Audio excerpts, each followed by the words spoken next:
टके की नहीं है हमारी नजर में। मेरी अब तक अल्हम्दुलिल्लाह यही सोच है। आप रीवो की बात कर रहे हो, मैं 1000 गज के बंगले को 2 टके का नहीं समझता। अल्लाह ने जो मेरे अंदर जो सोच रखी है, कुछ भी नहीं है, खिलौने हैं। थोड़े दिन में मर जाएंगे, यहां से जनाजा उठेगा।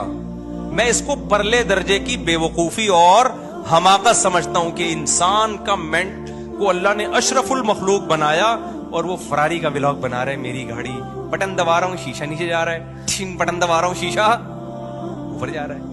और इसमें इतने ऑप्शन है, ये बटन दबाओगे तो ये, या तो गाड़ी की पब्लिसिटी के लिए आप ये काम कर रहे हो, आप गाड़ियां बेचते हो, ठीक है, फिर तो आपको जाहिर है अपनी प्रोडक्ट को को प्रमोट करना पड़ता है ना।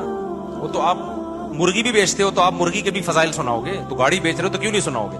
तो पाक व्हील वाले जो कर रहे हैं वो तो उनका बिजनेस है ना, वो तो बताएंगे ये गाड़ी में ये ऑप्शन भी, ठीक है।